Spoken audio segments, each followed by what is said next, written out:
ॐ विश्वं दर्पणदृश्यमाननगरी तुल्यन्निजान्तर्गतं पश्यन्नात्मनि मायया बहिरिवोद्भूतं यथा निद्रया यस्साक्षात् कुरुते प्रबोधसमये स्वात्मानमेवाद्वयं तस्मै श्रीगुरुमूर्तये नमः इदं श्रीदक्षिणामूर्तये बीजस्यान्तरिवाङ्कुरो जगदिदं प्राङ्निर्विकल्पं पुनः मायाकल्पितदेशकालकलना वैचित्रचित्रीकृतं मायावीव विजृम्भयत्यपि महायोगी वयस्वेच्छया तस्मै श्रीगुरुमूर्तये नमः इदं श्रीदक्षिणामूर्तये तस्मै श्रीगुरुमूर्तये नमः इदं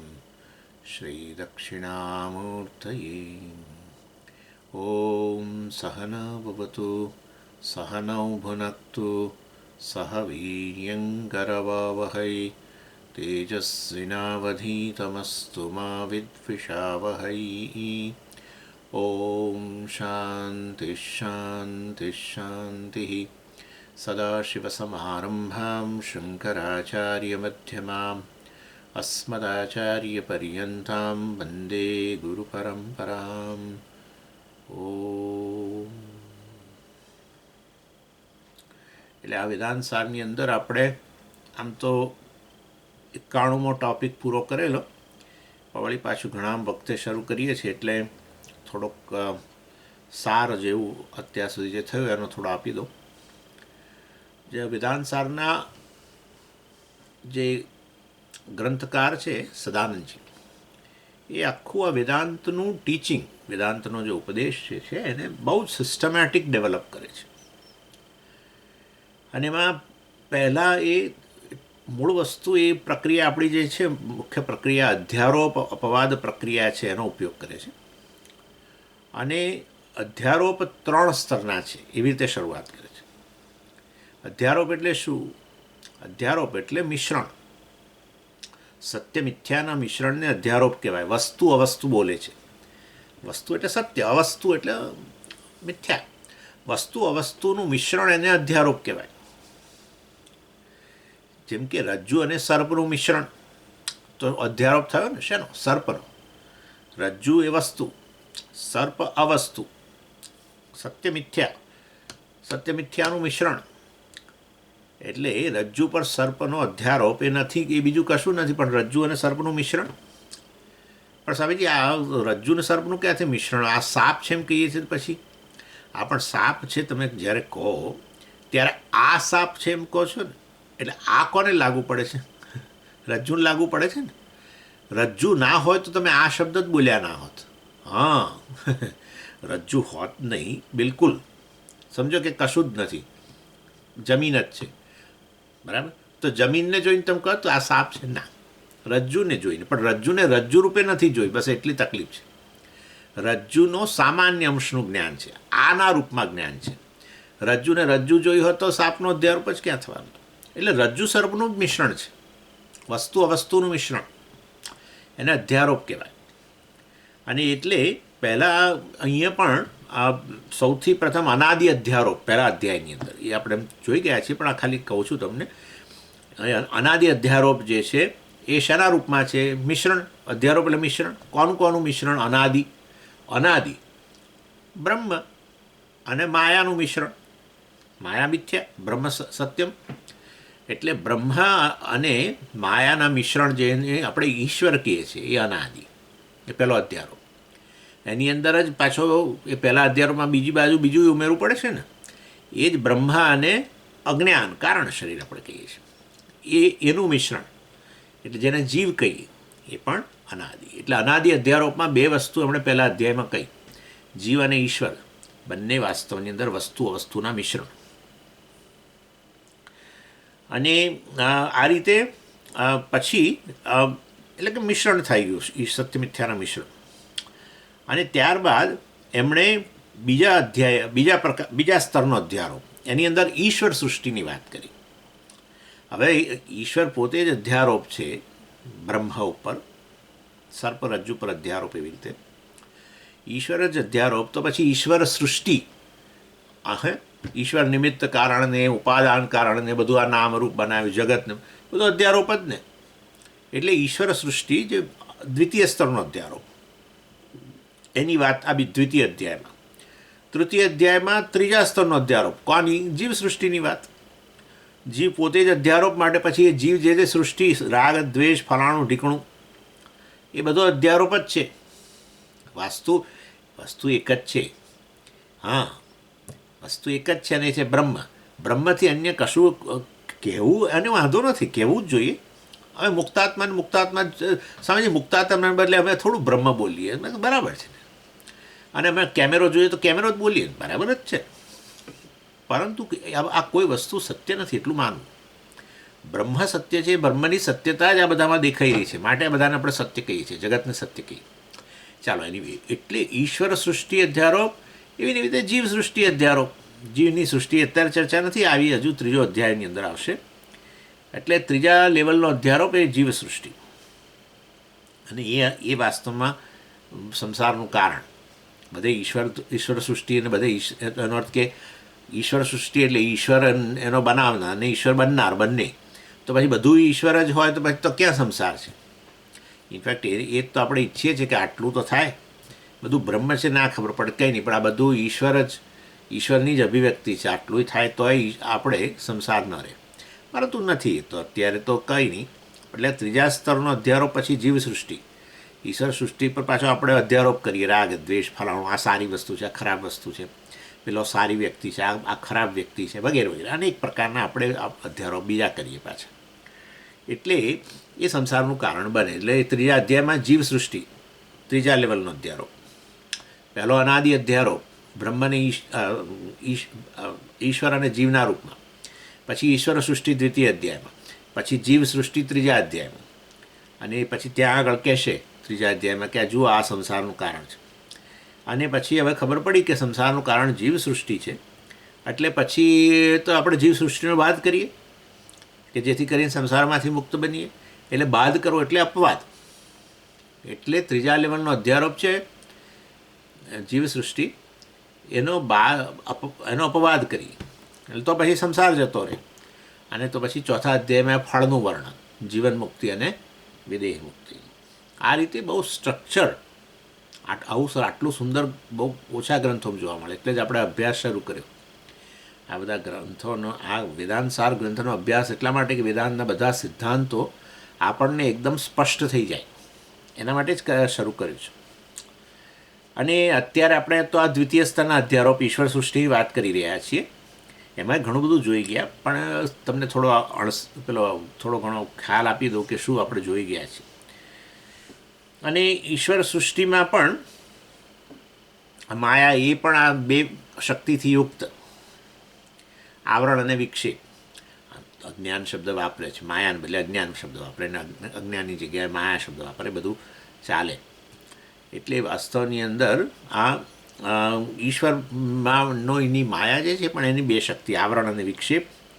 એટલે આવરણ એટલે જાણે ઈશ્વરને પોતાનું શું સ્વરૂપ છે, હું કોણ છું ખરેખર, એના પર આવરણ આવી ગયું, એટલે કે અજ્ઞાન. મતલબ તો એવું તો ઈશ્વરને તો હોય નહીં, કારણ કે આ તો માયા ઉપાધિ જે છે વાસ્તવની અંદર એમાં વિશુદ્ધ સત્વા છે. એટલે ઈશ્વર પર આવરણ ના આવે, અર્થાત ઈશ્વરને એવું ન થાય કે હું કોણ છું. એટલે આવરણ શક્તિ જે છે કામ ન કરે ઈશ્વર. અને વિક્ષેપ શક્તિ એટલે બધું આ પ્રોજેક્શન, બધું સર્જન. ઈશ્વરની વિક્ષેપ શક્તિથી આ બધા નામરૂપ બધા ઈશ્વર. આપણી વિક્ષેપ શક્તિ એટલે સ્વપ્ન જગત. સમજી ગયા? આપણે છીએ કોણ? હું તો જાગ્રત પુરુષ છું, પરંતુ પછી પેલું અજ્ઞાન, ઊંઘ અજ્ઞાન આવ્યું, બસ ઊંઘી જવું પડે. સ્વપ્ન બનાવવું હોય તો ઊંઘી જવું પડે. હું પેલા દિવા સ્વપ્નની વાત નથી કરતો. લોકો દિવસે સ્વપ્ન જતા હોય છે આંખો ખુલ્લી રાખી, અને આમ જાણે આકાશ તરફ જોતા હોય ને જાણે સૂઈ જોઈ રહ્યા હોય. પણ બીજું કશું નથી. અહીંયા દિવા સ્વપ્ન રચાયું છે.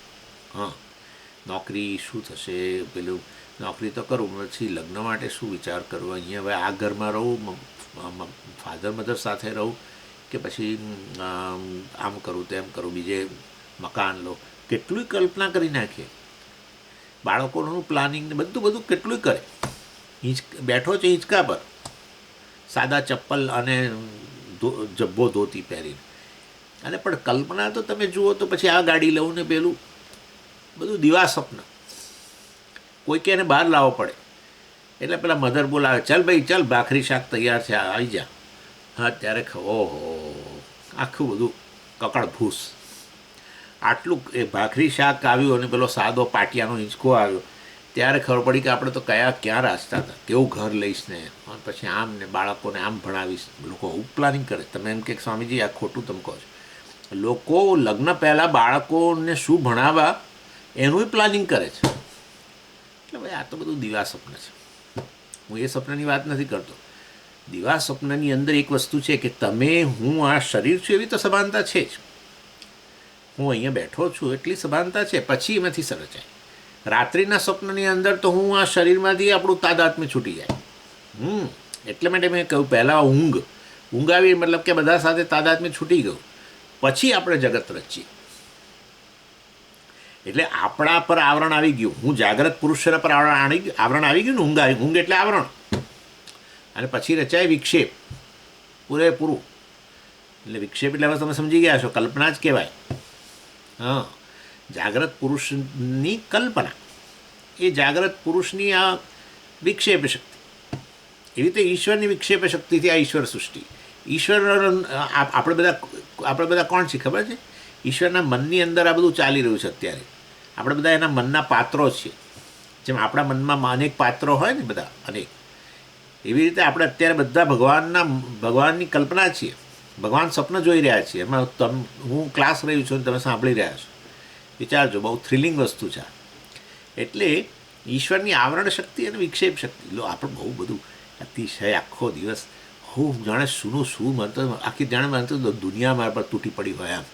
તમે સહેજ થોડો વિચાર કરો તો બધું વસ્તુઓ ગમે તે સમસ્યા હોય, એ સમસ્યામાં એનો જે ટાયર ખુલ્યું હોય ને, એ ટાયરમાં પંચર પડી જાય એવું છે. થોડોક સહેજ વિચાર કરવાની જરૂર છે. આ બધું અનેક પ્રકારની કલ્પનાઓમાં પછી આપણે અત્યંત એને સત્યતા આપી દઈએ એટલે પછી વસ્તુ બહુ મોટી દેખાય અહંકારના સ્તરે. ચાલો, એટલે ઈશ્વરની આવરણ શક્તિ ન હોય, પણ ઈશ્વરને આવરણ ના આવી શકે, પરંતુ વિક્ષેપ તો ખરું. ઈશ્વરને આવરણ ના આવે કારણ કે એ તો સર્વજ્ઞ છે ને. આવરણ એટલે અજ્ઞાન, અર્થાત હું સચ્ચિદાનંદ છું, બ્રહ્મ છું વગેરે એને ખબર નથી. એવું તો સર્વજ્ઞ છે. માયા શક્તિ સર્વજ્ઞ હોય તો આવરણ એના પર ન હોય. અને પછી એ પોતાની આ સર્જન શક્તિ કહો, ક્રિએટિવ પાવર, આ માયા, એનાથી આ બધું આ જગતની કલ્પના થાય. અને એ કયા રૂપમાં હોય તો કે પછી એ ચર્ચા અહીંયા વેદાંત સારમાં કરવામાં આવી કે 5 માયામાંથી 5 પંચમહાભૂતો, સૂક્ષ્મ પંચમહાભૂતો, અને પછી એમાંથી બધા સૂક્ષ્મ શરીરો વગેરે. એટલે પ્રત્યેક સૂક્ષ્મ શરીરો એટલે પ્રત્યેક જીવ જે છે એના કારણ શરીર, સૂક્ષ્મ શરીર, સ્થૂળ શરીર હોય જ છે. અને આ ત્રણમાંથી કારણ શરીર છે એનું સર્જન ભગવાન ન કરે. એ આ ભગવાનની સર્જન શક્તિનો, વિક્ષેપ શક્તિનો ભાગ નથી. કારણ શરીર તો અનાદિ છે, આપણે જોઈ ગયા, એ તો અનાદિ અધ્યારો. એટલે કારણ શરીર જે છે ક્યારેક સર્જાતું નથી, એટલે અનાદિ અધ્યારોપ છે. પરંતુ આજે છે અને એ કારણ શરીર જ વાસ્તવમાં આપણી કર્મની બેંક, સંચિત કર્મોની બેંક જે કહીએ છીએ આપણે, એ આપણું આ કારણ શરીર, એમાં બધું પડેલું છે. અને એના આધારે જ આપણને સૂક્ષ્મ શરીર પ્રાપ્ત થતું હોય છે. ભગવાનની માયામાંથી સૂક્ષ્મ શરીર, એ પંચમહાભૂતો, સૂક્ષ્મ પંચમહાભૂતો રચાયા. પછી સૂક્ષ્મ શરીરો કેવી રીતે આવ્યા? તો બધા સૂક્ષ્મ શરીરો એ જે તે જીવ જે વાસ્તવમાં એની ઉપાધિ કઈ છે, આ કારણ શરીર કે અજ્ઞાન, એ કારણ શરીરમાં અનેક કર્મો પડેલા છે. એને આધારે પછી સૂક્ષ્મ શરીર ભગવાન આપે.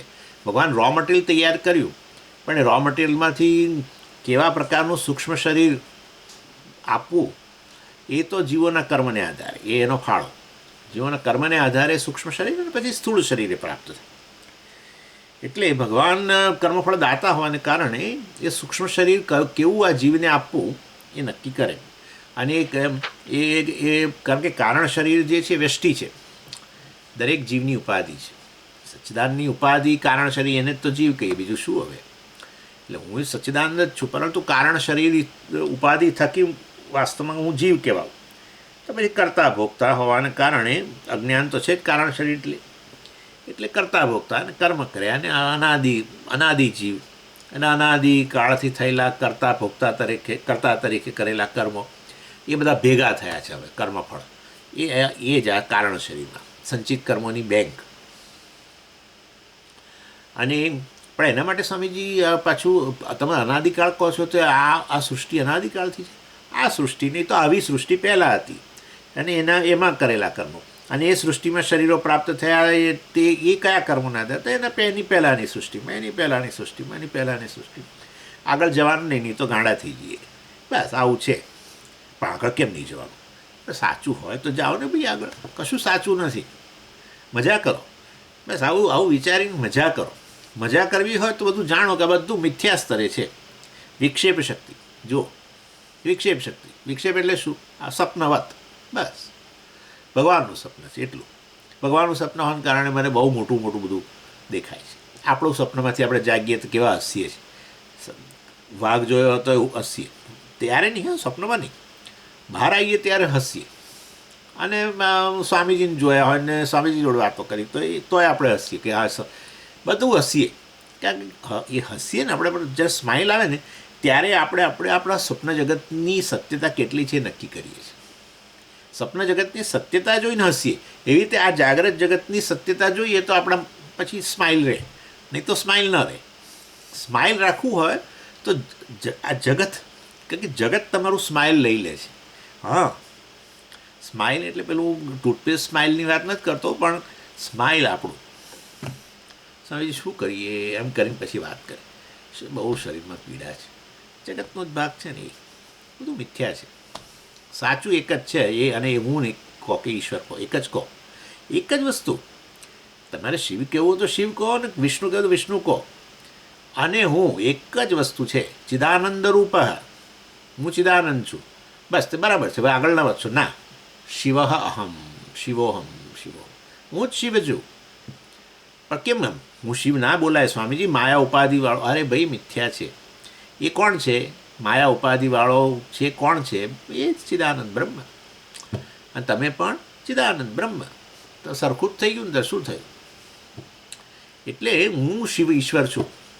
હું ઈશ્વર છું કહી શકાય, હું ચિદાનંદ છું બ્રહ્મ છું એમ પણ કહી શકાય. કારણ કે ભેદ, તમે તમારી જાતને ઈશ્વરથી જુદા માનો ત્યારે તમે તમારી જાતને ચિદાનંદ નથી કહેતા, જીવ કહો છો. તમે ચિદાનંદ કહો તો ક્યાં ભેદ પડે? જો તરંગ પોતાની જાતને જળ કહે તો પછી એના અને સમુદ્ર વચ્ચે ક્યાં ભેદ પડે? ન પડે. પણ જો તરંગ પોતાને તરંગ કહે તો જરૂર સમુદ્રથી ભેદ પડે. તરંગ પોતાને જળ કહે તો કોઈ ભેદ નહીં. તો કે હું સમુદ્ર છું એમ જ કહેવાય, કારણ કે સમુદ્ર એ જળ જ છે. એ રીતે ચાલો. એટલે આ સ્થૂળ શરીર, આ સૂક્ષ્મ શરીર જે છે કારણ શરીરમાંથી એ રીતે ઉત્પન્ન થાય. પછી સ્થૂળ શરીરનું શું? તો કે સ્થૂળ શરીરની ચર્ચા આવ્યા પછી આવશે. અત્યારે આ બધું આ સૂક્ષ્મ શરીરની ચર્ચા ચાલે છે, પરંતુ એ પાછું કર્મને અનુરૂપ. સૂક્ષ્મ શરીર પ્રાપ્ત થવું કર્મને અનુરૂપ. એ કર્મો ક્યાં પડેલા છે? કારણ શરીરમાં, સંચિત બેંક, કર્મની બેંક.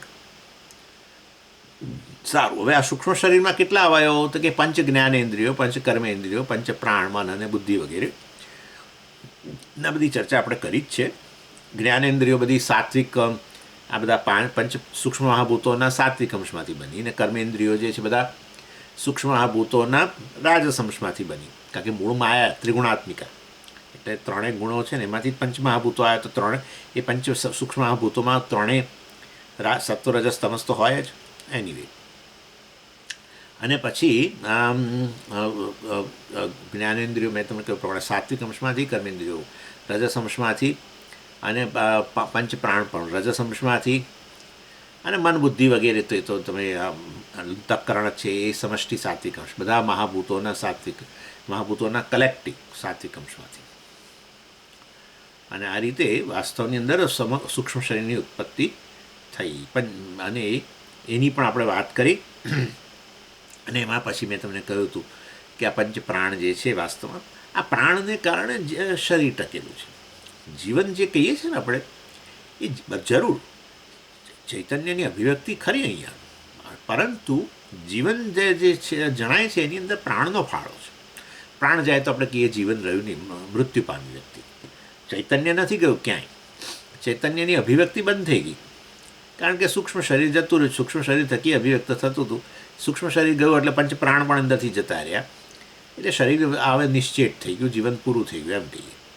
અને આ પંચ પ્રાણ જે છે એની પણ મેં તમને વાત કરી હતી. પ્રાણ જે છે એ આપણો આ શ્વાસ ઉચ્છ્વાસ ચાલે છે તે. અપાન જે છે એ જેના દ્વારા શરીરમાંથી 2 દ્વારમાંથી કચરો નીકળે છે તે, અને નીચેથી, એટલે અપાન નીચેની તરફનો, પ્રાણ ઉપરની તરફનો, શ્વાસ ઉચ્છ્વાસ.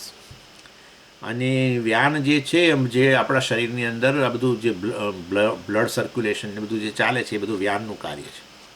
સમાન જે છે, અને એનું સ્થાન જોઈતું હોય તો એ મળે. પ્રાણનું સ્થાન છે ફેફસા, અપાનનું સ્થાન છે વાસ્તવમાં ગુદા અને આપણો મૂત્રદ્વાર, અને વ્યાન જે છે એનું સ્થાન છે હૃદય, સર્ક્યુલેશન, બ્લડ વગેરે.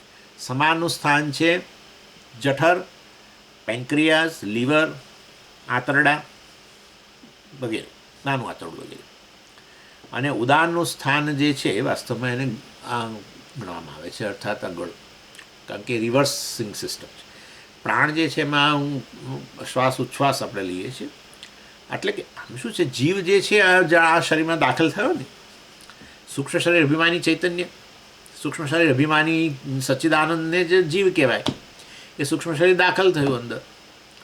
એટલે એ વાસ્તવની અંદર એ આખા સૂક્ષ્મ શરીરને હવે આ શરીરમાંથી બહાર કાઢવાનું, રિવર્સ કરવાનું, રિવર્સિંગ સિસ્ટમ, એને ઉદાન કહેવાય.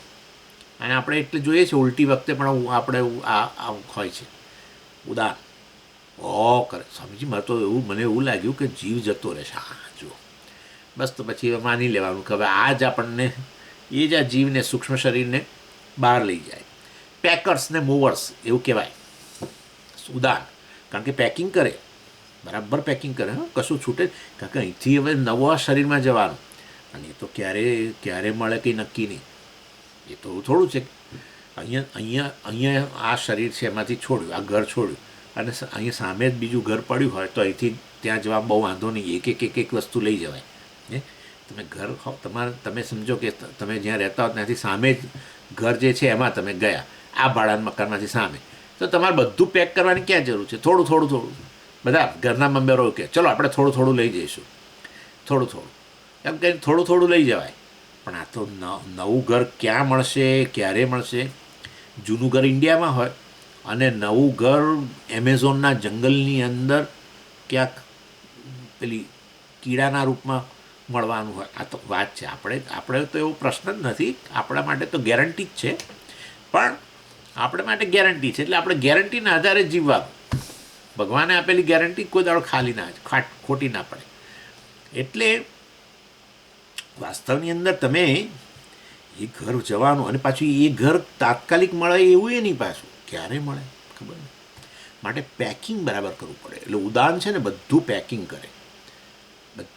શેનું પણ પેકિંગ સમજીએ. સ્થૂળ શરીરનું પેકિંગ નહીં, એ તો પડી દેવાનું. ખાલી સૂક્ષ્મ શરીરનું 5 પ્રાણ ને આ ને તે, એક જ પ્રાણ. આમ તો અધ્યાત્મમાં જેને પ્રાણ કહીએ, અધિભૂતમાં એને વાયુ કહેવાય. અહીંયા જેને ટેમ્પરેચર કહીએ એને બહાર અગ્નિ કહેવાય. અધિભૂતમાં જે છે અને અધ્યાત્મ બંને વાસ્તવમાં એક જ વસ્તુ છે.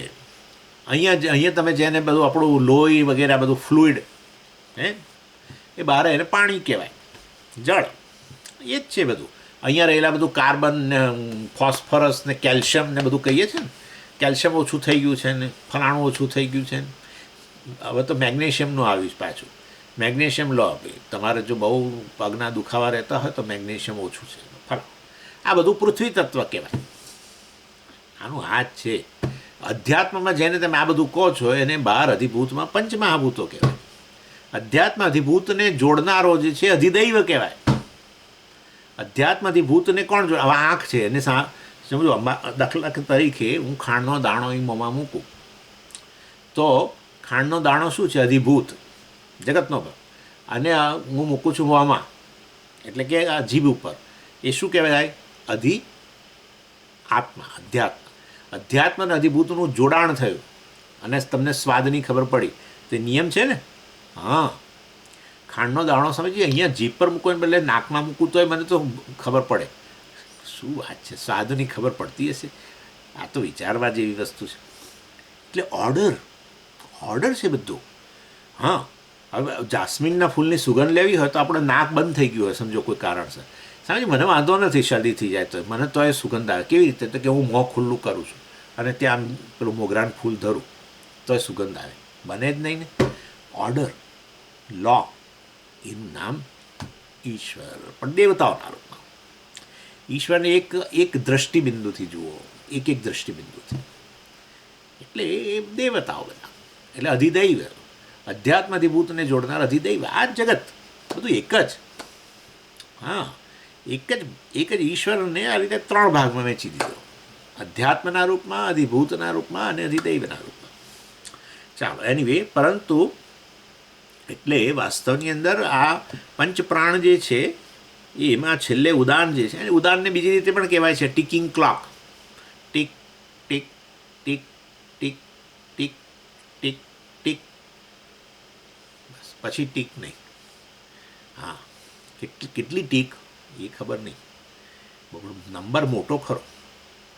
જન્મ્યા ને એક ક્ષણથી પેલું હૃદય ધબકવા માંડ્યું, બસ એક ક્ષણથી ઉદાન વાયુ એ શરૂ કર્યું કામ. શું કરવું? ગણવાનું કામ શરૂ કર્યું. Tick tick tick tick tick tick tick tick tick tick. એક દિવસ, બીજો દિવસ, ત્રીજો દિવસ, 1 વર્ષ, 2 વર્ષ, 5 વર્ષ, એમ કરતાં 70-80, કોઈકને 7 વર્ષ, 70 નહીં પણ 7 વર્ષ, કોઈકને 2 વર્ષ. ટીક ટીક ટીક બંધ થઈ જાય છે. એટલે વાસ્તવમાં ઉદાનને ટીક ક્લોક કહો, ઉદાનને પેકર્સ મૂવર્સ કહો. એટલે વાસ્તવમાં આ પ્રકારે છે.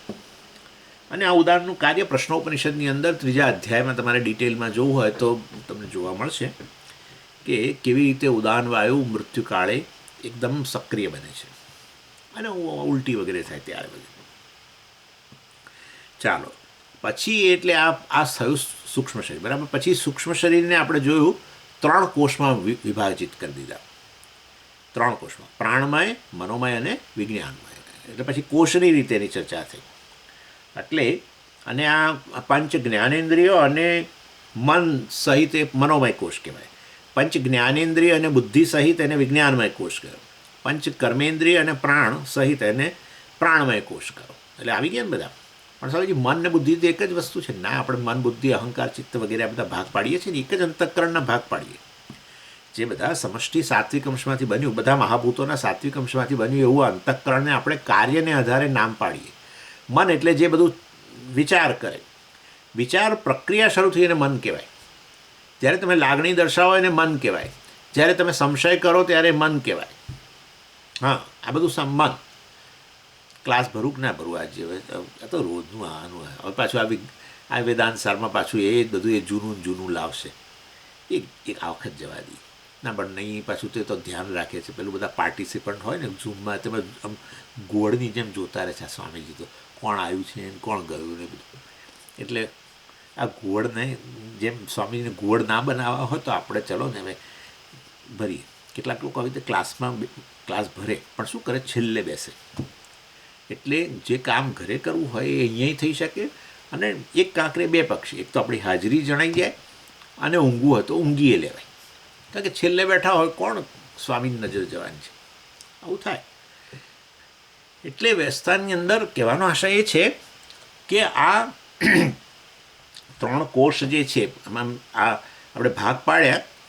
મનોમય કોષને ખાસ તો વિજ્ઞાનમય કોષમાં, પંચ જ્ઞાનેન્દ્રિયો અને મન એને મનોમય કોષ કહ્યો. પંચ જ્ઞાનેન્દ્રિયો અને બુદ્ધિ એટલે આમે તમને કહ્યું ને, સંશય, લાગણી દર્શાવી, કોઈ પણ વિચારની પ્રક્રિયા શરૂ થઈ એ મન. પછી એમાં તમે જ્યારે નિર્ણય કરો ત્યારે બુદ્ધિ. નિર્ણય કરો, કોઈ વસ્તુ કંઈક ગૂંચવાડો હોય એ તમારો આમ ઉકલી જાય ત્યારે મન, એ ઉકેલ લાવનાર મન, બુદ્ધિ. એટલે આ રીતે. અને પછી મન, બુદ્ધિ, પછી ચિત્ત. ચિત્ત એટલે આપણી ડેટા બેંક, આપણી સ્મૃતિ. આપણા મનમાં યાદ આવે છે ને તે બધું સમજી ક્યાંથી યાદ આવે છે? જૂનું યાદ કેવી રીતે આવે? એ અનુભવ થયો ત્યારે એની જે છાપ પડેલી એ બધી છાપ બધી ભેગી જે જગ્યાએ રહે એને ચિત્ત કહેવાય, ડેટા બેંક. જેમાંથી એ બહાર આવે ત્યારે આપણે કહીએ કે સ્મૃતિ. તમે મને જુઓ તો આટલે જ એવું તો થાય ને કે આ કોણ છે, આવું તો નથી થતું. એટલે એનો અર્થ કે મારી છાપ તમારા મનમાં છે, મુક્ત આત્મા અને આ પ્રકારના દેખાવવાળા ફલાણા, આવી છાપ જે જગ્યાએ છે એને ચિત્ત કહેવાય. અને છેલ્લે અહંકાર, અહમ, બધી વસ્તુને અહમ કહેવું. મન જે છે એને અહમ કહેવું, બુદ્ધિને અહમ કહેવું, ચિત્તને અહમ કહેવું, અને મન જે કામ કરે એ જાણે હું જ કરું છું. મન આ પ્રકારનો સંશય કરે, ના, મન સંશય નથી કરતું. શું કહીએ છીએ આપણે? હું સંશય કરું છું, મારામાં સંશય છે. બુદ્ધિ નિર્ણય કરે તો કે મેં નિર્ણય કર્યો, બસ આ અહંકાર, મેં. બધી વસ્તુ મન, બુદ્ધિ, ચિત્ત જે છે અને ઇન્દ્રિયો અને છેવટે આ શરીર, એ બધામાં અહમપણું સ્થાપિત કરું, હું હું હું, એનામાં અહંકાર. એ અહમપણું પણ સમજીએ, અહમપણું તો આત્મા છે ભાઈ, હવે બધું આત્મા છે, અહમપણું નહીં, બધું આત્મા છે. પરંતુ વાસ્તવની અંદર અહમપણું જે છે એને આ અહંકાર અને એ મનનો ભાગ છે. તો આપણે બધું બહુ ચર્ચા કરી છે, આ તો બધું કેટલું ચર્ચા થાય એમાં. પરંતુ આવો આ અહમપણું જતું રહે છે. હા, આત્મા જાય નહીં કોઈ દિવસ, આત્મા કોઈ દિવસ જાય નહીં. જે જાય એ આત્મા નથી. અને માટે વાસ્તવની અંદર આ અહમપણું જતું રહે છે ને સુષુપ્તિમાં. અને જોઈએ છે આ મન આ રીતે આપણું લય પામે છે, તો અહમપણું લય પામે છે, મને મનનો જ ભાગ છે. ચાલો, એને પછી આ ત્રણ કોષોને ને શક્તિના રૂપમાં પણ કહ્યું, ઈચ્છા શક્તિ, જ્ઞાન શક્તિ અને ક્રિયાશક્તિના રૂપમાં. અને આપણી ઈચ્છા શક્તિ, આપણામાં ઈચ્છા શક્તિ છે કે નહીં? છે. આપણી પસંદગીની ક્ષમતાને જ ઈચ્છા શક્તિ કહેવાય, ફ્રી વિલ. પસંદગીની ક્ષમતા, પસંદગી કરવાની શક્તિ એ જ ઈચ્છા શક્તિ. અને પછી જ્ઞાન શક્તિ, એ આ ઈચ્છાનો શક્તિનો બેઝ છે. જ્ઞાન શક્તિ, જ્ઞાન પ્રાપ્ત કરવાની શક્તિ છે આપણામાં. કંઈ પણ જગ્યાએ જઈએ આપણે, જે પણ જ્ઞાન આપણી ઇન્દ્રિયો થકી હોય કે આપણા મનની અંદર કોઈ વસ્તુનું અનુમાન કરતા હોય, પણ એ બધા દ્વારા કંઈક ને કંઈક જ્ઞાન પ્રાપ્ત કરતા રહીએ છીએ. મેડમ જ્ઞાન શક્તિ છે. એ જ્ઞાન શક્તિ બેઝ છે શાનો? ઈચ્છા શક્તિનો.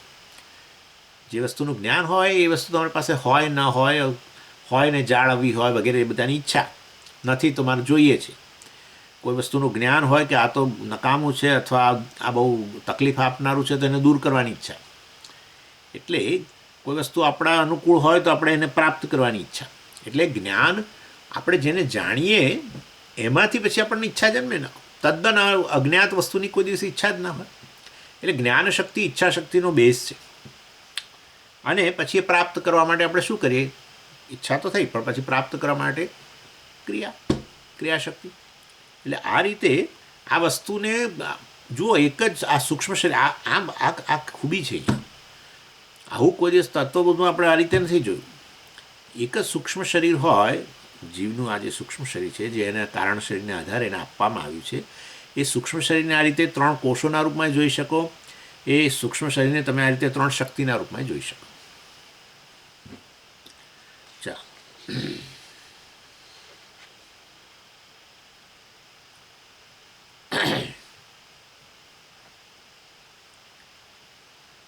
અને પછી આ પંચ પ્રાણ જે છે એને પાછું ઉપપ્રાણમાં હમણે ડિવાઈડ કર્યા. તમે જુઓ તો 84મો જે આપણો ટોપિક છે એમાં જુઓ, કેચિત્તુ નાગ કૂર્મ કૃકલ દેવદત્ત ધનંજય આખ્યા પંચ અન્યવાયવ સંતિ ઇતિ વદંતી. એ પંચપ્રાણ વાળી પાછા ઉપપ્રાણ, જેમ વેદના ઉપવેદ હોય છે એવી રીતે આ પ્રાણના જાણે ઉપપ્રાણ. આપણે એમાં જતા નથી, એ થોડી સેટ ડિટેલ આપી. અને પછી 86મા ટૉપિકમાં કહ્યું કે આપણે 91મો ટૉપિક પતાવી દીધેલો. એટલે મેં તમને કહ્યું હું તો પાછો જઈને જરા તમને થોડો પાછો ખ્યાલ આપું છું. એટલે એતેષામ પ્રાણાદિષુ અંતર્ભાવાત પ્રાણાદય પંચ એવ ઇતિ કેચિત. આ જ વાસ્તવમાં કેટલાક આચાર્યો કેચિત એટલે કેટલાક આચાર્યો, કેચિત એટલે આમ કેટલાક, પણ કેટલાક આચાર્યો જે છે એ કહે છે કે ભાઈ એ પંચ ઉપપ્રાણ તમે ગણો છો એ પેલા પ્રાણમાં જ આવી ગયા ને. આમ તો પ્રાણ વગર કેવી રીતે સંભવે? ઉપવેદ વેદ વગર કેવી રીતે સંભવે? વેદનો પાછા ભાગ પડો ત્યારે ઉપવેદ આવે ને. તો કે આ પંચપ્રાણ પણ આપણા પ્રાણને અંતર્ગત જ કહેવાય ને. એટલે એવો ભાગ પાડવાની કંઈ બહુ જરૂર નથી, એમ એમનું કહેવું છે. અંતર્ભાવાત. એટલે મુખ્ય પ્રાણ આપણા જે છે પંચ પ્રાણપાન જ્ઞાન ઉદાન વગેરે બસ એને જ ગણવા જોઈએ, ઉપપ્રાણની કંઈ બહુ જરૂર નથી એવું કહ્યું. અને આ પંચ પ્રાણ માટે પાછા દેવતાઓ એ વેદાંતસારમાં નથી. જુઓ, જે તે પ્રાણના દેવતા, અપાનના દેવતા વગેરે વગેરે, તે જે તે દેવતાનો અનુગ્રહ ન હોય તો એ વસ્તુ કામ ન કરે. એટલે કેટલાક લોકોને બિચારાઓને જીવનભર કબજિયાત રહે છે, આવું થતું હોય છે. કેટલાક લોકોને ક્યારેય પહેલેથી જ પેલું શું છે ને કે અતિસાર, એટલે સંગ્રહણી કે શું કહીએ આપણે, કંઈ પણ આટલું ખાય તરત જ એમને મુશ્કેલી થાય. એટલે એ બતાવે છે કે એ સમાન વાયુના જે દેવતા છે, એ સમાન પ્રાણ એના જે દેવતા છે એનો અનુગ્રહ નથી. કેટલાકને કબજિયાતની અસર હોય, કેટલાકને અતિસાર હોય, આવું બધું. કેટલાકને બિચારાઓને સર્ક્યુલેશન, કશું કોઈ ઘી ને ફલાણા ને કશું ના ખાતા હોય પણ તો કોલેસ્ટ્રોલ વધ્યા જ કરે. આવું હોય જ નહીં, સમજ આવું છે. મારે કોઈનું નામ ન લેવાય, એક સ્વામી છે આપણા, એમને આવું જ છે બિચારા. 30 વર્ષના હતા ત્યારથી જ, પોતે ડૉક્ટર જ છે આમ તો, પણ 30 વર્ષના હતા ત્યારથી જ એમને પહેલી વાર ડિટેક્ટ થયું હતું. અને ત્યારથી એમણે બંધ જ કરી દીધું છે, તેલ ઘી કશું જ નહીં, કે પેલું બહુ કોઈ મીઠાઈ વગેરે પણ કશું જ નહીં, બહુ સાદું બધું. તમે મેં જોયેલું છે બધું બાફેલા ટાઈપ, તોય પછી ક્યારેક વધે તો. એટલે આવું જેનેટિકલી કે કંઈ પણ, એટલે આપણને થાય કે સર્ક્યુલેશનમાં તકલીફ, બરાબર ને. એમને એકવાર તો બાયપાસ કરાવીએ દીધી. એનીવે, એટલે કહેવાનો આશય છે દેવતાઓ, આ પ્રાણના દેવતાઓ છે. કેટલાકને શ્વાસ ઉચ્છ્વાસની તકલીફ, દમ વગેરે, દમનો રોગ, એટલે શ્વાસ ઉચ્છ્વાસની તકલીફ, એમને બિચારાઓને એકદમ જ આમ કે આ થોડુંક ચાલે ને શ્વાસ ચડી જાય, એક નાનું 2-4 પગથિયા ચડે ને શ્વાસ ચડી જાય, બને છે આ બધું. એટલે ઇન શોર્ટ આ બતાવે છે કે પ્રાણપાન વ્યાન ઉદાનના બધા એ જે પોતાના કાર્ય છે એ પ્રોપર થઈ નથી રહ્યા. મતલબ કે એના જે અધિષ્ઠાન દેવતા છે એનો અનુગ્રહ નથી, એવું કહેવાય. એટલે એ દૃષ્ટિએ પણ સમજ, પ્રાણ તો એ જળ વસ્તુ નથી, કોઈ વસ્તુ જળ છે જ નહીં. બધું બુદ્ધિપૂર્વક ચાલતું હોય, તેની પાછળ ચેતન તત્વ હોય, એ ચેતન તત્વને જ દેવતા કહેવાય. પ્રાણ પોતાનું કાર્ય જે કરે છે બુદ્ધિપૂર્વકનું છે, હા, તો બુદ્ધિપૂર્વકનું કહેતા હોય બુદ્ધિ, તો પછી તો એ ત્યાં ચેતન ખરો કે નહીં. એટલે વાસ્તવમાં એના અધિષ્ઠાન દેવતા જે છે એના અનુગ્રહ એની, પણ એ અહીંયા મેન્શન નથી કર્યું કયા પ્રાણ, કયા દેવતા વગેરે, એ બધું ત્યાં ક્યાં ત્યાં એટલે ક્યાં, એટલે ત્યાં, એટલે જ્યાં આપણે પહેલાં ભણી ગયા તત્વોમાં. પછી કહે છે, જુઓ 87માં, એતત પ્રાણાદિ પંચકમ આકાશાદિ ગત રજોંશેભ્ય મિલિતેભ્ય ઉત્પદ્યતે. આ પ્રાણાદિ પંચકમમાં પ્રાણપાન વ્યાન વગેરે પંચક 5 જે છે એ વાસ્તવમાં આકાશાદિ ગત, આકાશ વગેરેમાં ગત એટલે પ્રાપ્ત, આકાશ વગેરે જે છે એમાં જે રજોંશ છે, બરાબર ને. આકાશમાં સાત્વિક અંશ પણ છે, રજસ અંશ પણ છે, અને તમસ અંશ પણ છે. એ આકાશ વાયુ અગ્નિ જળ સૂક્ષ્મ મહાભૂતોના જે રજસ અંશમાંથી આ પંચ પ્રાણ મિલિતેભ્ય, એટલે એ બધાને ભેગા કરી પંચ પ્રાણ બન્યા છે. પણ સામે ભેગા ના કરો તો ભાઈ કર્મેન્દ્રિયો, આકાશના રજસંશમાંથી ફલાણું ને પછી પેલાના રજસંશમાંથી ફલાણું ને, એ પ્રકારના કર્મેન્દ્રિયો બધી.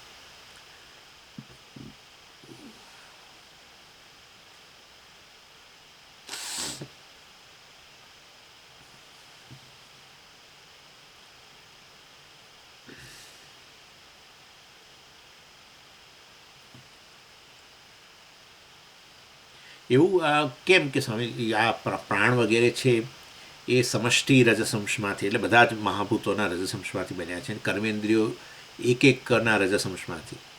કારણ કે વાસ્તવમાં પ્રાણે સપોર્ટ કરવાનો છે કઈ કર્મેન્દ્રિયને, બધીને. માટે પ્રાણે જો બધી જ કર્મેન્દ્રિયોને સપોર્ટ કરવાનો હોય તો એ પ્રાણ વાસ્તવની અંદર એ બધા જ મહાભૂતોના રજસંશમાંથી બનેલો હોવો જોઈએ.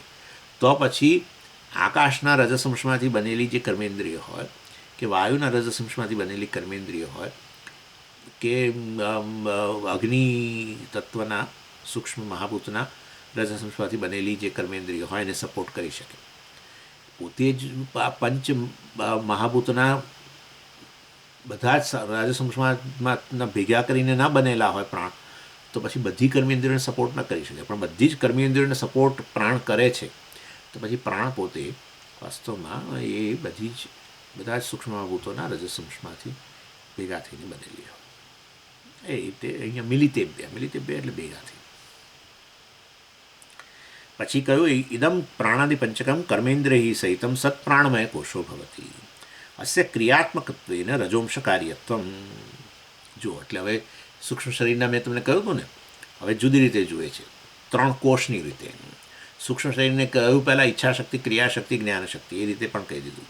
સૂક્ષ્મ શરીરના અવયવો કઈ રીતે ઉત્પન્ન થાય છે આ બધા એ પણ કહી દીધું, બરાબર. દરેકનું કાર્ય પણ વગેરે જાણીએ છીએ કે બહુ કર્મેન્દ્રિયનું કાર્ય શું સ્વામી, એ બધું આપણને ખબર જ છે. એટલે ઇદમ પ્રાણાદિ પંચકમ, આ પંચ પ્રાણ કર્મેન્દ્રિય સહિતમ, કર્મેન્દ્રિયો સહિત, એને જ પ્રાણમય કોષ કહેવામાં આવે છે. અને કોષ કેમ કહીએ છીએ? કારણ કે કોષ એટલે કવર. કવરનું કામ શું? કવર 2 કામ કરે, એક તો રક્ષણનું કાર્ય કરે અને બીજું ઢાંકવાનું કામ કરે. એટલે જેમ છે, એટલે આપણે કોઈ પણ વસ્તુને તમે જો જાળવવી હોય તો શું કરીએ છીએ? એના પર કવર ચડાવી દઈએ. લોકો પુસ્તકને પર પણ કવર ચડાવે. હા, પુસ્તકને જાળવવા માટે. પુસ્તક પર ડાઘા પડે, ફાટવા માંડે વગેરે વગેરે, એટલે આપણે કવર કરીએ.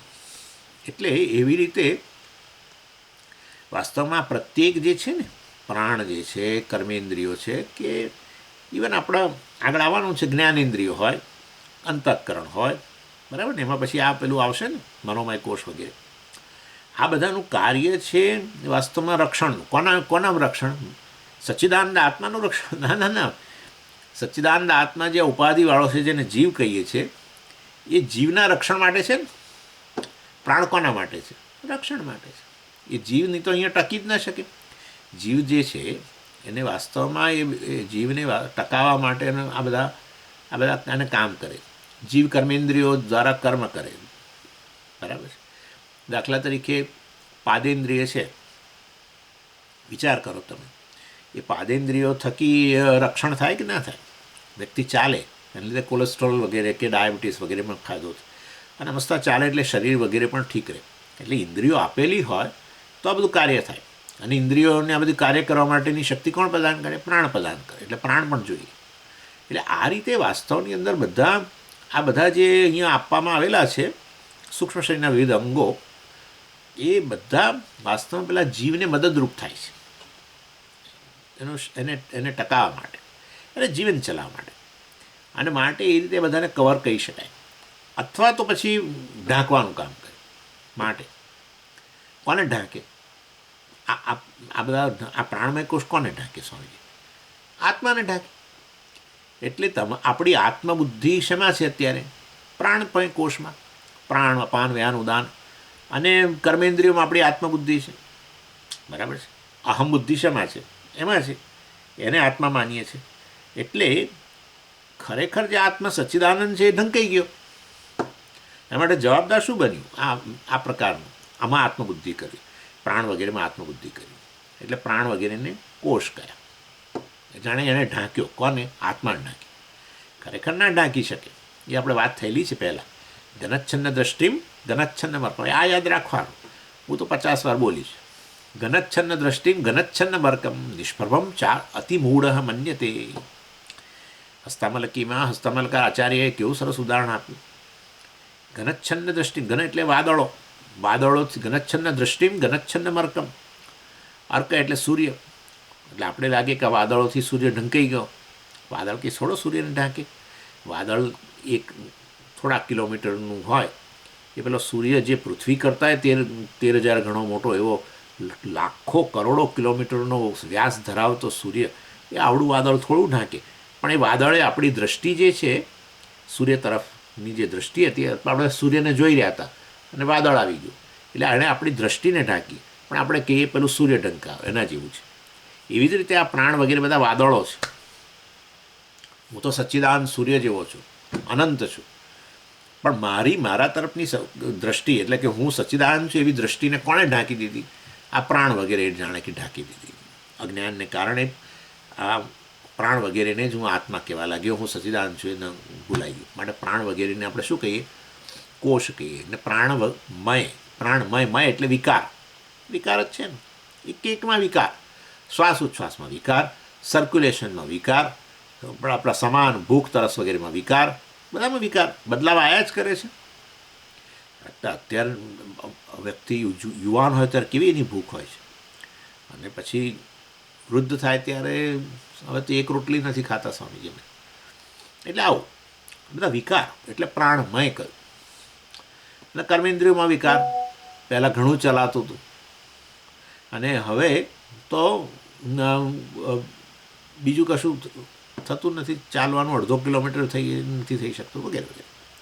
ઇન શોર્ટ, એક એક ઇન્દ્રિયમાં વિકાર. પહેલાં 10 કિલો વજન ઉચકીને જતા હતા, હવે 2 કિલો વજન ઉચકાતું નથી સ્વામીજી વગેરે. એટલે આ બધી કર્મેન્દ્રિયોમાં વિકાર. પણ એટલે આ રીતે વાસ્તવમાં ક્યારેક ઓછું બોલીએ, વધારે બોલીએ, વાગિન્દ્રિય, આપણે જે કહેવામાં આવે કે હવે ઓછું બોલો જરા, ત્યારે આપણે વધારે બોલીએ, અને આપણે કહીએ કે જરા બોલો, મોંમાં મગ ભર્યા છે, ત્યારે ના બોલીએ. આવું આવું કરતા હોય લોકો, જે ન બોલવા હોય બોલ બોલ બોલ બોલ કરે. અને ઘરની અંદર એવા અમુક વાર મૂંગારે, પેલા વ્યક્તિઓ બિચારા મૂંઝાઈ જાય.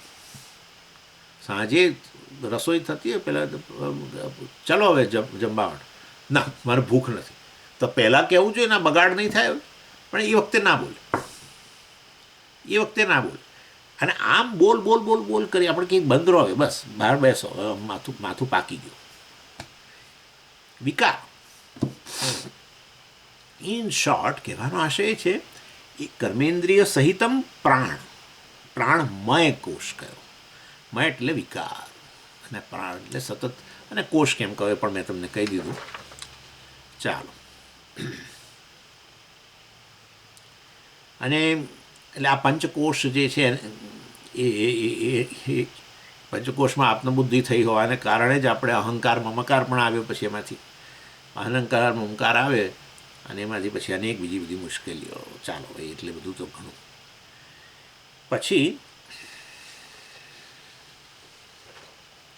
આગળ કહ્યું, એતેષુ કોશેષુ મધ્યે વિજ્ઞાનમય જ્ઞાનશક્તિમાન કર્તૃરૂપ, 89મો ટોપિક.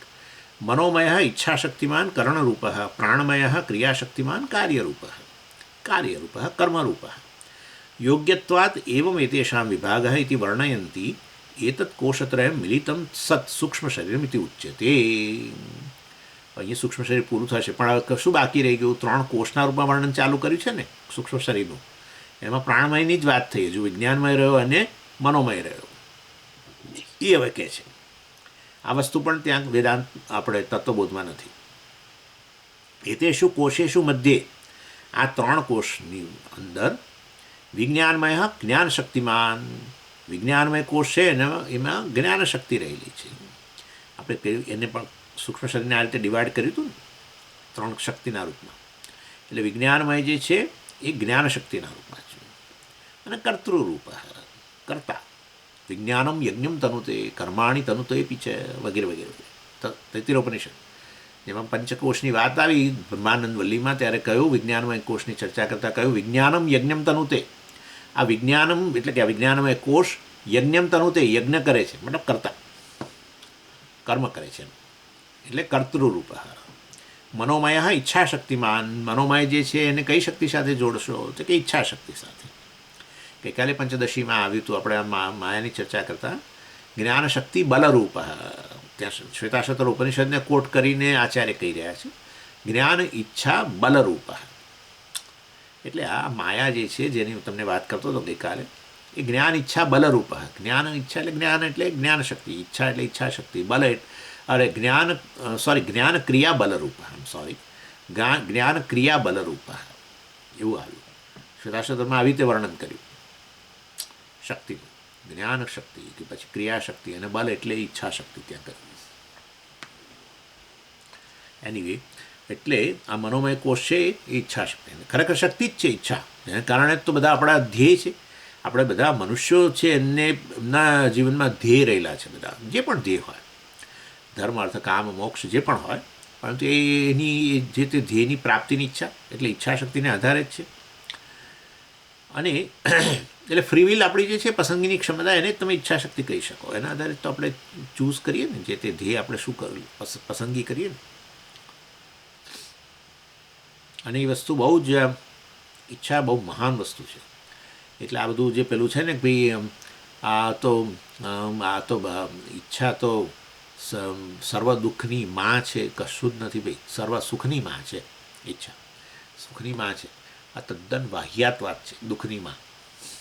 આવું લખેલું લાલ બસો પર હોય, ઈચ્છા દુઃખની માં છે. એટલે અલા ભાઈ, ઈચ્છા સુખની માં છે. અત્યારે તમને ઈચ્છા હતી કે નહીં આ ક્લાસ ભરવાની? હા, મોક્ષની ઈચ્છા છે કે નહીં? છે. બસ તમે ક્યાં તમે દુઃખની માં? મોક્ષ પર સમજી તમારો ક્લાસ ભરવો હોય તો દુઃખ છે. એટલે સમજાય નહીં તો ખરું, એ વાત એ સાચી. પણ એટલે ઈચ્છાને કારણે એમ કેટલું બધું પ્રોગ્રેસ કર્યો છે આપણે બધું જગતમાં, ભૌતિક જગતમાં. એટલે વાહિયાત વાત છે.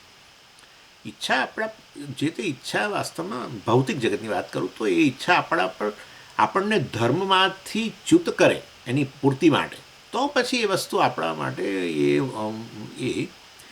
આપણું એ નાશનું કારણ બને, અર્થાત કે જીવનમાં ઇવિલ આવે. ઈચ્છા પોતે કશું નથી. એટલે એ ચર્ચા પાછી બધી એમાં કે ભાઈ પસંદગીની ક્ષમતા છે કે નહીં, એવું બધું. એટલે ભાઈ તમારામાં ઈચ્છા રહેલી છે એ જ બતાવે છે. પસંદગી તમારા ફ્રીવિલ છે, એ ચર્ચા પાછી બહુ ચાલે. ફ્રીવિલ છે કે નહીં, હવે તમારામાં ઈચ્છા છે આ સાંભળવાની, એ જ બતાવે છે કે વાસ્તવમાં ફ્રીવિલ એની એ લોકોને. એટલે મનોમય ઈચ્છાશક્તિમાન. એટલે અને જો એટલે વિજ્ઞાનમયને કરતા કહ્યું, મનોમયને શું કહે છે? કરણ. વિજ્ઞાનમય કરતા, મનોમયને કરણ કહ્યું, ઇન્સ્ટ્રુમેન્ટ. અને પ્રાણમય છે એને ક્રિયાશક્તિમાન કહ્યું, હે ને? કારણ કે એના દ્વારા જ ક્રિયા થાય. એટલે આ રીતે વાસ્તવમાં કર્તા, કરણ અને ક્રિયા, કર્મ તમે કહો, પ્રવૃત્તિ. મતલબ એના માટે પ્રાણ જોઈએ. પ્રાણ નબળા પડી જાય તો આપણે પ્રવૃત્તિ નથી કરી શકતા. દાદા સ્વામીજી પેલું રહ્યું પણ આ ભોગતા રહ્યું, આ આનંદમય રહ્યું. આ તે તો બધું આવશે જ. આ તો સૂક્ષ્મ શરીર જે છે એની અંદર આટલા 3 પાર્ટ કાઢ્યા છે. હવે આનંદમયને પછી અંદર ઉમેરશે ધીમે. એટલે વાસ્તવની અંદર એ આનંદમયને પછી ભોગતા કહેશે. આનંદમય જો વિજ્ઞાનમય કરતા તો આનંદમય કોષને ભોગતા. ને આમ તો સામાન્ય રીતે આપણે જે કંઈ પ્રવૃત્તિ કરીએ એની પાછળ આપણે એ પ્રવૃત્તિનું જે ફળ મળે એને ભોગવવાની ઈચ્છા હોય છે. એટલે મૂળ વ્યક્તિ પેલો જીવ જે છે એ એનું જીવનું સ્વરૂપ આમ, એટલે આ સચ્ચિદાનની રીતે નહીં, પણ જીવ મૂળભૂત રીતે ભોગતા. એમ પછી કરતા બને, કંઈક વસ્તુ ભોગવવાની ઈચ્છામાંથી કંઈક પ્રવૃત્તિ કરે. એ પ્રવૃત્તિ કરે એને માટે એનામાં ઈચ્છા જોઈએ, બરાબર છે? પહેલાં તો જે વસ્તુ ભોગવી છે એની ઈચ્છા હોય, એના માટે પ્રવૃત્તિ કરે. અને જે વસ્તુ ભોગવી છે એનું જ્ઞાન પણ હોવું જોઈએ કે આ વસ્તુ મને આવ્યું, આ પ્રકારનો ભોગ આપશે. એટલે આ બધું આવી જાય અંદર એમ. પણ મૂળ પેલો ભોગતા. પછી મનોમય કોષ એ ઈચ્છારૂપ છે, એ અંદર આવે ને. વિજ્ઞાનમય છે એ કરતા, એ પછી આવે ને બધું. પ્રાણમય કોષને કારણે પછી કર્મ કરે, ક્રિયા કરે. એટલે આ રીતે આ વાસ્તવમાં કરતા, ભોગતા, કરણ આ બધું પંચકોષને અંતર્ગત જ આવે. અન્નમય કોષ છે તો આ શરીર છે. આત્મા પોતે અકર્તા ભોગતા, હું વાસ્તવમાં અકર્તા ભોગતા. આ બધું તો શરીરના સ્તરે એમ. શરીર જે અનાત્મા છે એના સ્તરે આ બધું આવે. અને એટલા માટે ભગવદ્ ગીતાની અંદર બહુ સરસ કહ્યું, અધિષ્ઠાનમ તથા કરતા કરણમ ચ પૃથક વિદમ વિદાશ્ચ પૃથક ચેષ્ટા દૈવમ ચૈવાત્ર પંચમમ તત્ર એવમ સતિ કર્તારમ આત્માનમ કેવલમ તુ યહ પશ્યતે કૃત બુદ્ધિત્વાત ન સ પશ્યતિ દુર્મતિ. પોતાને ન સ પશ્ય દુર્મતિ, અર્થાત જેનામાં આ પ્રકારની સમજ નથી કે હું તો અકર્તા ભોગતા આત્મા છું, એ વાસ્તવ પોતાને કરતાના ભોગતાના રૂપમાં જુએ. એ પ્રકારે ત્યાં કહેવામાં આવ્યું. એટલે કે છે યોગ્યત્વાદ એવમ એતેષામ વિભાગ. એટલે આ 89માં ટોપિકમાં જ કહ્યું કે આ સૂક્ષ્મ શરીર જે છે ને આ રીતે 3 કોષમાં કે 3 પ્રકારની શક્તિ વગેરેમાં જે વિભાગ કર્યો એ યોગ્ય છે. એતેષામ યોગ્યત્વાદ, એટલે એનો સ્કોપ રહેલો છે. અને એ સૂક્ષ્મ શરીરને તમે 3 શક્તિના રૂપમાં વર્ણન કરી શકો, એ સૂક્ષ્મ શરીરને 3 કોષના રૂપમાં વર્ણન કરી શકો. કયા કોષ? પ્રાણમય કોષ, મનોમય કોષ અને વિજ્ઞાનમય કોષના રૂપમાં વર્ણન જરૂર કરી શકો. પણ એને સમજે સૂક્ષ્મ શરીર કેમ કે છે, સૂક્ષ્મ શરીર કેમ કહ્યું એ આપણે કારણ કે સૂક્ષ્મ શરીર એટલા માટે કે એ કોઈના માટે એ દર્શન શ્રવણ વગેરેનો વિષય બનતું નથી. એટલે તમારું સૂક્ષ્મ શરીર જે છે મારા માટે અનુમાનનો વિષય છે, બરાબર. તમારામાં તમારી આ આંખ જે છે એ પેલી સ્થૂળ આંખ એટલે કે સ્થૂળ શરીરનો ભાગ, ગોલક આપણે જેને કહીએ છીએ, એ દર્શનનો વિષય છે સીધું મારી ઇન્દ્રિયનો વિષય છે મતલબ. પરંતુ એની પાછળ ખરેખર આ પેલી સૂક્ષ્મ આંખ જે કામ કરે છે, ઇન્દ્રિય છે, એ તો વાસ્તવમાં એનું તો તમારા સૂક્ષ્મ શરીરનું મારે અનુમાન જ કરવું પડે, તમારી ઇન્દ્રિયોનું મારે અનુમાન કરવું પડે, તમારા પ્રાણનું મારે અનુમાન કરવું પડે. તમારા પ્રાણ બહાર આવી રહ્યા છે લીલા રંગના લાલ રંગના, એવું તો મને દેખાતું નથી, પણ તમે શ્વાસ લઈ રહ્યા છો એના આધારે થઈ શકે અનુમાન. તમારા મનમાં અમુક પ્રકારના વિચાર ચાલે છે એવું અનુમાન કરી શકું, ઘણીવાર સાચું પડે ના પડે. એટલે જ તમારા સૂક્ષ્મ શરીરનું હું અનુમાન કરું. મારા સૂક્ષ્મ શરીરનું શું અનુમાન કરું છું સ્વામી? ના, તમારા સૂક્ષ્મ શરીરનું અનુમાન, મારા સૂક્ષ્મ શરીર સીધું મારા માટે જ્ઞાનનો વિષય. મારા મનમાં શું ચાલે છે એ મારા માટે સીધો જ્ઞાનનો વિષય, એમાં અનુમાન આવે જ નહીં. મારી ઇન્દ્રિય કામ કરે છે કે નહીં એ મારા માટે સીધી જ જ્ઞાનનો વિષય, સીધા જ અનુભવનો વિષય.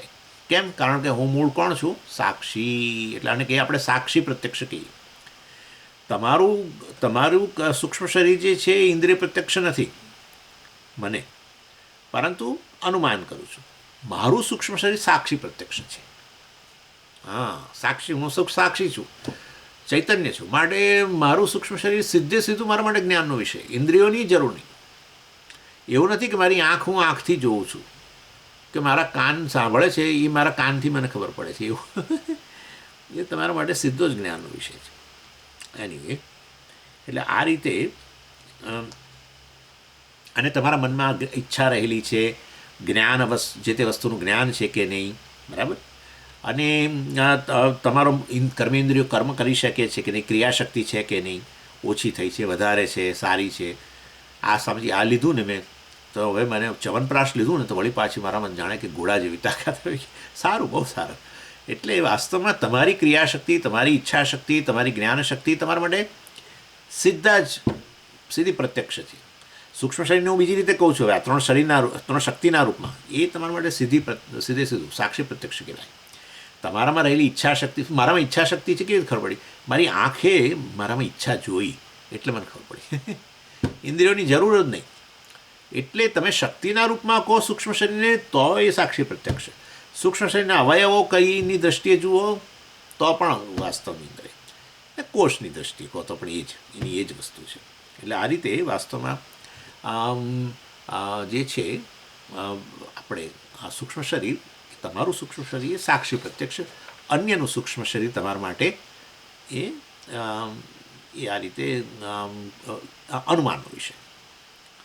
અને પછી 90મા ટૉપિકમાં કહ્યું, અત્રાપી અખિલ સૂક્ષ્મ શરીરમ એક બુદ્ધિ વિષયતયા વનવત જલાશયવત વા સમષ્ટિ અનેક બુદ્ધિ વિષયતયા વૃક્ષવત જલવત વા વ્યષ્ટિ અપી ભવતી. વ્યષ્ટિ સમષ્ટિ, વ્યષ્ટિ સૂક્ષ્મ શરીર કહ્યું એ તો બરાબર, પણ આ તો ઈશ્વર સૃષ્ટિની ચર્ચા ચાલે છે. તો પછી બધા સૂક્ષ્મ શરીરો, હવે એનું શું? વ્યષ્ટિ સમષ્ટિનો સંબંધ શું? અને બધા આ એક સૂક્ષ્મ શરીરને તમે સૂક્ષ્મ શરીર કહ્યું, 3 શક્તિ કહી કે 3 કોષ કહ્યા, બરાબર છે. પણ આવા સમષ્ટિ બધા જ સૂક્ષ્મ શરીરો ભેગા થઈને હોય તો એને શું કહેવાય? વગેરે વગેરે એ બધું ચર્ચા જોઈશું આપણે આવતી વખતે. ઓમ પૂર્ણમદ પૂર્ણમિદમ પૂર્ણાત પૂર્ણમુદચ્યતે પૂર્ણસ્ય પૂર્ણમાદાય પૂર્ણમેવાવશિષ્યતે. ઓમ શાંતિ શાંતિ શાંતિ. હરિ ઓમ શ્રી ગુરુભ્યો નમઃ. હરિ ઓમ.